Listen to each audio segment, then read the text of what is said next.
kasi ang linaw-linaw naman at nilalatag na may mga maling, factual basis ang Supreme Court, right? At yun yung Right, right. nilalatag din ng House of Representatives. So kung equally nirerespeto mo yung Supreme Court and the House of Representatives, you will allow the whole process to roll out. 'Di ba? Hayaan mo yung Supreme Court na i-hear yung motion for reconsideration, the House of Representatives present kung may mga additional information sila na feeling nila na Right. misinterpret ng Supreme Court, and the Senate to just stay put because it's not yet final, and not to Mm. dismiss. Masyado silang excited eh. Parang- and it's so funny with the speech ni Cheese na parang hindi ito politika, blah blah blah blah blah. Well, parang wag na tayong maglokohan. From the very beginning, even with the House of Representatives, everything is political. Kaya lang sa ating mga mamamayan, biktima talaga tayo ng politicking dito. It's just that we have to continuously assert ourselves and find the values and the decisions that align with public interest. Yung mga politiko talaga yung mga desisyon niyan, mga pangsariling interest nila, whether it's the House of Representatives, maybe the Supreme Court, maybe the Senate. But the point is, if we continue to make noise and tell them kung ano sa tingin natin, yung talagang naglumilinya sa interest natin, magkakaroon ng alignment. Yung interest natin at yung interest ng mga politikong to. Pero kung maglolokohan tayo to say na, oh, we're voting towards this this sentiment or its direction to avoid politicking, huwag tayong maglokohan because all your decisions are political.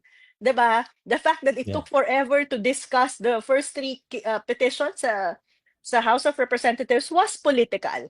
It's just that tayong mga mamamayan should continue to speak and criticize. So yung mga nagsasabi dyan na dapat nananahimik kayo dahil hindi kayo expert dito, mali po yun. Dapat tag-iingay tayo para malalaman nila kung ano yung sentimiento ng taong bayan. Huwag tayong maglokohan. At least, sinabi nga ni Marcoleta, sino ba yung nagkikriticize? Yun daw hindi nagmamahal sa Duterte. And on the other way, the other way around, you're saying na, sino ba yung mga bumobot dito yung nagmamahal sa mga Duterte? But even if, alam niyo yun, ang malaking problema natin dito is that if you have a Supreme Court decision that's based on factually wrong information, then it's a big issue. It's regardless kung si Sara ba yung ini-impeach o hindi, we have a big problem. And yun nga na ano ko doon sa konsepto na para daw ma-maintain para hindi magkaroon ng constitutional crisis at ma-maintain yung balance of power, check and balance and accountability. Dapat irespeto yung decision ng Supreme Court. Hindi po gano'n yung ano, I don't think you will achieve balance of power and yung check and balance between institutions by just yielding and saying yes to the Supreme Court whenever they make a final decision. Because, as we said in previous episodes, the Supreme Court can make wrong decisions and they've reversed themselves many times, 'di ba? Yeah. Yes. Marami sana akong sagutin dun. Marami sana akong Sabihin mo na. idadagdag. Hindi. Mm. Unang-una, last episode may nagtatanong sa comments, no? Ano ba raw yung basehan nung aking criticism? Okay, naalala ko na. First, walang nagsasabi na huwag sundan ang Supreme Court. Mm. Kaya hindi ko maintindihan yung tenor ng IBP statement. Ganun yung narrative nila eh. Guguho na yung Mm. mundo kasi ayaw yung sumunod sa Supreme Court. At Wait, we sige, didn't say that sa UP. discuss. We I didn't say finally that sa UP. discovered na sige. Anong discovered? 'Di ba I discovered na you can only comment if Yeah. Okay. The UP faculty did not say that. Philconsa did not say that. The Philippine Bar Association did not say that.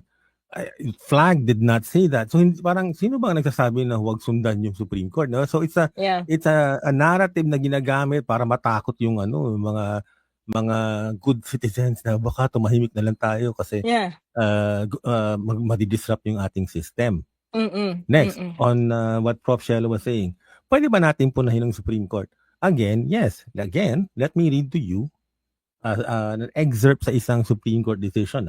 Ang ano ba yung karapatan ko? Ano ba raw yung basehan ko sa saligang batas? It's called the Bill of sana Rights. hinanap mo kung sino yung nagsabi nun, papadala natin siya ng reference books. Nawala yung comment eh. So whoever made that comment, kung ano yung basehan ni Prof. Dan, will send you the copy of his Supreme Court, of his constitutional books. So you will know what his references are. Sabi nung iba, ba't kami sumasagot ng quiz? Ito, ng Alaska Hindi lang. yung, oo nga. Mas kailangan niya eh. It's a Ng- charity, yung charity, di ba? Oo, charity. Oo. Dahil Hindi, kailangan sabi niya. daw kasi, bago ka maging political analyst, kailangan may facts and basis ka. So next time siguro mag-footnote tayo dito or citation. O sige, Gusto niyo ng go ahead, footnote. Prof. Dan. Baka Sabi ng umabot tayong Supreme 3 Court. oras. Hindi, Mm. I doubt. Okay, lalapit ko ha. One of the most zealously guarded rights under the Constitution is the freedom of speech and expression. Such right includes the right to criticize the courts and its officers. Decisions and official actions of the court are, quote, public property, unquote, and the press and the people have the right to challenge or find fault with them as they see fit.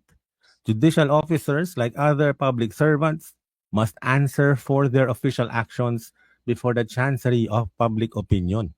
Mm-mm. Hulaan mo sinong ponente niyan. Sino? Si Justice Leonen? Yes. So, doon sa mga nagsasabing, bakit ba mas marunong pa kayo? It's because meron po kami mga karapatan na magpahayag ng aming opinion. Okay? So, Tayong don't lahat. ask me, kasi that's what I mean. Tayo. Mm-mm, Bibigyan ko kayo ng And- memorandum of law kung gusto niyo talaga. And I mean, that's kaya nga importante ito halimbawa yung question ni J-Boy. Sabi niya not all of this is about politics at biktima tayong lahat. But doesn't it bother you that the more corrupt and more dangerous Romualdez is getting his opponents out of the way? Actually, kaya nga importante na nag-iingay tayo at hindi lamang sa isang tao kasi hindi lang naman kay Sara tayo nagde-demand ng accountability. It's more dangerous kapag nasisira yung mga institutions natin to let these politicians get their way. So for example, itong si Sara, just because the midterm elections na nakikita nila na popular pa rin ang mga Duterte, so kaya ganyan yung handling ng decision sa Senate, 'di ba? If it's the other way around na naging popular yung administrasyon na to at kumilos si BBM, I don't think the decision of the Senate will be the same. But at the same time, it doesn't mean we're letting Romualdez get his way. 'Di ba? Kaya sa issue naman ng corruption, sa issue ng budget, sa issue ng mga lahat ng insertions niya, sa issue ng pag-control niya, hindi tayo tumatahimik. Kasi Yan. if we're looking at our own interest, ganun yun eh, yung politics they have their interest, but if we're expressing our interest at nakikita natin kung ano yung interest ng taong bayan, lilinya yan sa mga interest nila. So, importante na yung mga tao ay talagang nagbabantay at nagpapahayag at hindi ka namimili sa pagitan lang na, si Sara ba ako, si Romualdez ako. Yeah. Sa totoo lang, dapat wini-weed natin ang gobyerno ng lahat ng mga korap na yan because we don't deserve them actually. Pero wala kang magagawa. Pinsan niya ng presidente, ginawa siyang speaker, binoto siya, may control siya sa pera. Pero nagingay pa rin tayo at kinakasuhan at pinupoint out natin lahat ng problema sa budget. And at the same time, hindi mo rin sa totoo lang, di ba ang evidence ng politics ito, kung hindi nag-away ang unity, malamang walang usapin ng impeachment. Even if may mga ganong paglustay ng confidential fund. And I'm saying this, ilang bilyon ng confidential fund ng presidente? Malamang maraming misuse of funds din doon, likely. Because we don't see the audit, di ba? Pero mai-impeach ba yung presidente? Hindi, dahil pinsan niya yung speaker ng house. And that's a political reality. But doesn't mean we keep quiet. We keep on demanding, calling for the abolition of the confidential fund and pointing out na matindi ang pagiging prone niyan sa corruption. Kaya nga, kino-call out din yan natin na sana mag-decide na ang Supreme Court tungkol sa confidential fund because a decision on the confidential fund is not limited. Yung impact nun, hindi lang limited sa impact kay Sara. Yung mga Supreme Court cases, petitions regarding confidential fund, may impact sa lahat ng klase ng confidential fund. So, ganun po yun, no? Yes, biktima tayo. Gusto ko sabihin na biktima tayong lahat ng politika dahil yung mga politiko may sari-sariling interest. Pero yung mga interest na yan, nagbabago at nag-a-align kung tayong mga mamamayan ay nag-iingay at pinapahayag kung ano yung mga nakikita natin na dapat na ayon sa interes ng taong bayan. Ayan, hindi ko na makita yung mga iba pang question. So, Prof. Dan.